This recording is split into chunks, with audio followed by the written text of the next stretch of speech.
दोस्तों, आपने ये सुना होगा कि अगर लग्जरियस लाइफ जीना चाहते हैं और करोड़ों रुपए कमाना चाहते हैं तो आप ये सपना सरकारी नौकरी से कभी भी नहीं पूरा कर सकते।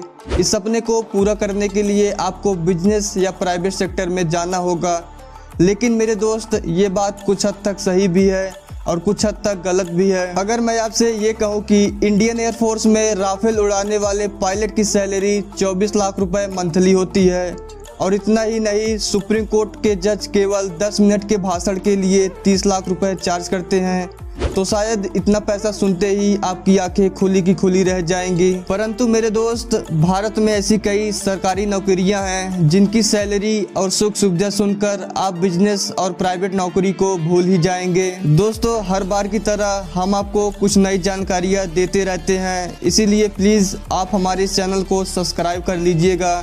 तो चलिए वीडियो को शुरू करते हैं। नंबर 8, CBI यानी सेंट्रल ब्यूरो इन्वेस्टिगेशन भारत की एक ऐसी खुफिया संस्था जिससे बड़े बड़े अपराधी की भी रूह कांप उठती है, क्योंकि अपराधी चाहे कितना भी शातिर हो लेकिन CBI के चंगुल से कभी भी नहीं बच सकता। आपको बता दें कि जिस रहस्यमयी दुर्घटना को पुलिस भी नहीं निपटा पाती, उस दुर्घटना को CBI ऑफिसर चुटकियों में निपटा देते हैं, क्योंकि CBI ऑफिसर्स इतना इंटेलिजेंट होते हैं कि उनके चंगुल से बचना मुमकिन ही नहीं, नामुमकिन है। वहीं CBI ऑफिसर की सैलरी की बात करें तो इनकी शुरुआती सैलरी 60,000 रुपये प्रति महीना होता है, और ये सैलरी ऑफिसर के अनुभव पर बढ़ती जाती है।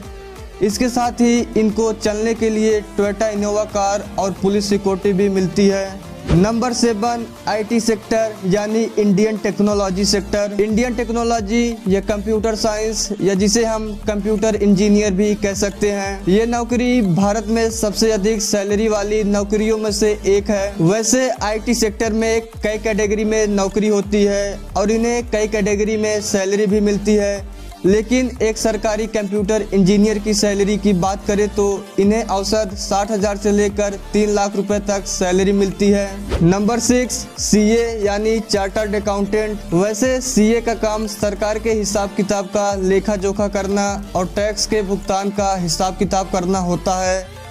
अगर CA की सैलरी की बात करें तो एक सरकारी CA की सैलरी लगभग 3 लाख रुपए के ऊपर होता है। इसके साथ ही CA को सरकार की तरफ से चलने के लिए इनोवा कार और मुफ्त में मेडिकल, खाना, यूनिफॉर्म भी मिलता है। परंतु ये सरकारी CA की बात है, लेकिन अगर आप प्राइवेट कंपनी के CA बन जाएंगे तो आप आसानी से 15 से 25 लाख रुपए तक महीना कमा सकते हैं। Number 5, Indian navy pilot. भारतीय नौसेना भारत के समुद्री सीमा का प्रमुख अंग है। देश के हर एक नौजवान का सपना होता है कि वो डिफेंस लाइन में जाकर अपनी भारत माँ की रक्षा करे। लेकिन अगर आप इंडियन नेवी में चले गए तो आपकी बात ही कुछ और है, और सैलरी की तो पूछिए ही मत।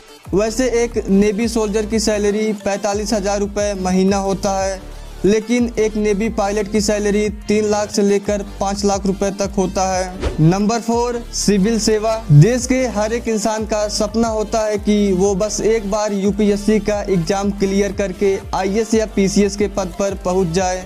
UPSC की सबसे बड़ी पोस्ट IAS की होती है। IAS, जिसे हम डिस्ट्रिक्ट मजिस्ट्रेट भी कहते हैं। एक DM पूरे एक जिला का मालिक होता है। DM चाहे तो उस जिले में कुछ भी कर सकता है। आप DM की पावर का अंदाजा इसी बात से लगा सकते हैं कि देश के प्रधानमंत्री नरेंद्र मोदी जी जब अपना चुनाव पर्चा भरने गए थे तो उन्होंने खड़े होकर वहां के DM को सलाम किए थे। एक DM के पास पावर तो बहुत होता ही है, पावर के साथ इनको सुख सुविधा भी बहुत मिलती है। वहीं DM की मंथली सैलरी की बात करें तो DM की औसत सैलरी 1.5 लाख रुपए होती है। ये तो केवल सरकार द्वारा मिलने वाली सैलरी है, लेकिन आपको बता दें कि एक DM महीने में कम से कम 20 से 25 लाख रुपए कमा ही लेते हैं। Number 3, medical line. वैसे तो मेडिकल जॉब्स में पैसों का खजाना होता है। मेडिकल लाइन में इतना पैसा होता है कि अगर आप एक बार मेडिकल लाइन में चले गए तो समझिए आपकी लाइफ सेट हो गई, क्योंकि मेडिकल और खाना